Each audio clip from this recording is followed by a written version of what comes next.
Welcome to the new Minecraft snapshot 20W11 featuring the easiest X-ray glitch ever introduced into Minecraft because of the new soul sand mechanics. Would you look at that? Just F5 mode on top of some soul sand, you're good to go. I mean, it doesn't show you ores, but if you're looking for a place to mine ancient debris, this is the way.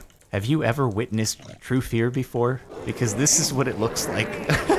I didn't even set this up on purpose. Just kind of happened that way. Anyway, let's get into some of the new changes and updates on top of just that X-ray glitch right there. So first things first, why do I have that pen set up? Well, it turns out there's a new enchantment that's just been added. It's for boots, and the only way to obtain it is by trading with the piglins. So we're gonna try trading once I turn the sound down because that is very loud, but I just wanted you to witness fear. The most effective way to trade with these guys, which I wasn't doing last time, is just have a bunch of them and toss down a stack of gold. And suddenly they won't be so scared anymore. They'll forget all about that, and then we should get a rush of 1,000,000 items just getting tossed into the center. Look at this, and then they pick up a little bit more, and then they throw it in again, and I'm hoping, here I'm gonna even do a little bit more here, I'm hoping that we'll get at least one of the enchantment books. Let's see if this works. I don't know what the percentage chance breakdown is. I haven't looked it up, and I don't even know if it's been updated this soon after release. But, there we go. We got iron boots with soul speed 2 on them. So soul speed is the new enchantment, and I assume that they can toss out books as well, so you don't only just get the boots already completed with it. And soul speed is an enchantment that now exists in order to allow you to run quickly on soul sand. So I'm in creative mode right now, but still, running on soul sand, it has the same effect. I'm real slowed down, and it's kind of annoying. Soul soil is normal, so at least we have that. But we have 3 levels of it, ranging from 1 to 3. We got the 2 on the iron boots that were tossed out by the piglins over there. If we put on some soul speed 1, all of a sudden we're at least able to walk pretty much normal speed on top of the soul sand. When you jump, it still slows you down, so it's better to just keep on the ground. Soul soil, it doesn't make too much of a difference. It actually makes you go a little bit faster, but when you put on the 3, and you might notice some of the particle effects there, you are zooming, dude. You are zooming. It still slows you down if you jump, so stay on the ground. If you're on soul soil, the jump will be normal. The only downside of this is that as you go and you're running on top of soul sand and soul soil, it does reduce the durability of the boots. So you'll probably want some mending, or you'll want the ability to repair them, or unbreaking at the very least.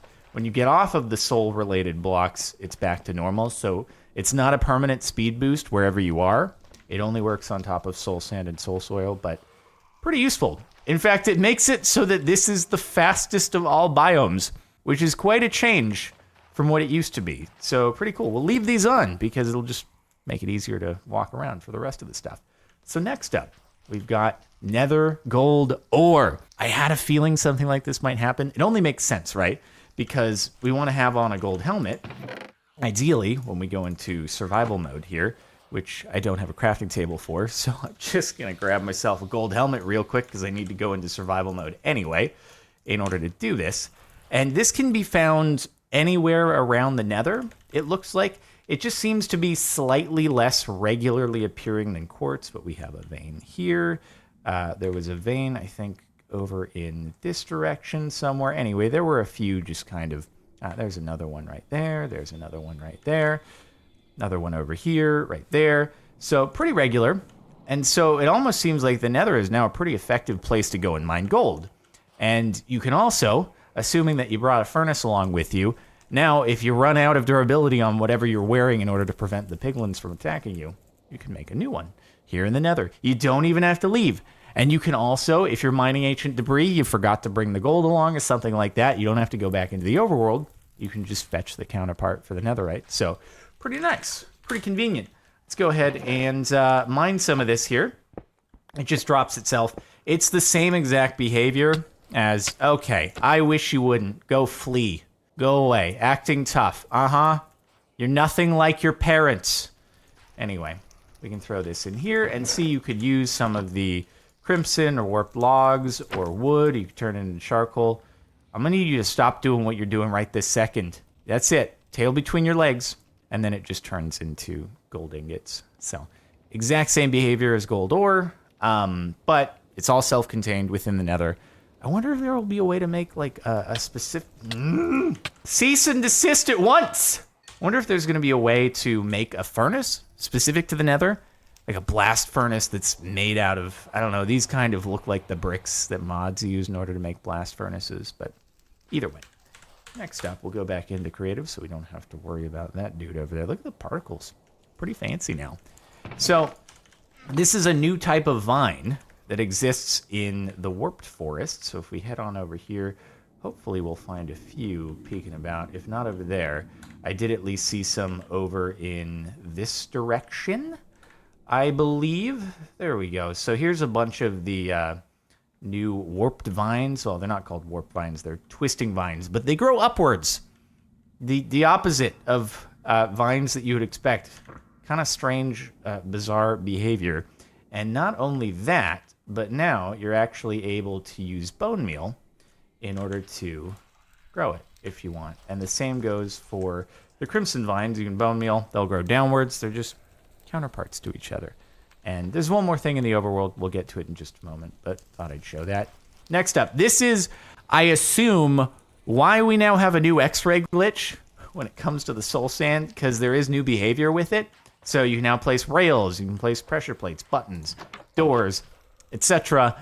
on soul sand. It no longer acts like it's a 16th of a block or an 1/8 of a block lower than all others. Even though you see, like, when you walk onto it, it still drops you. You can kind of see that change right there.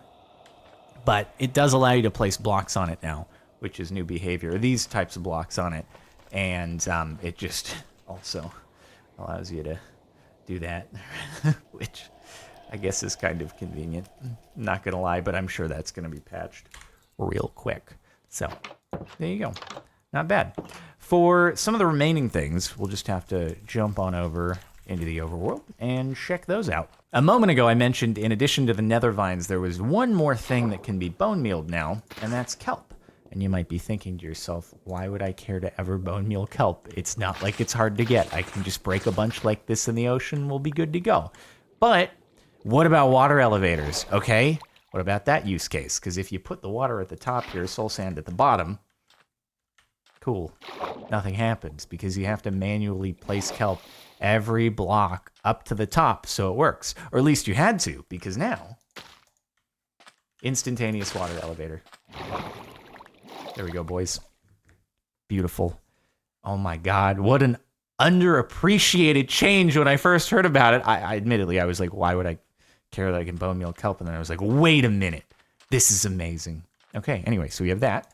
Then we also have just a minor new thing when it comes to campfire.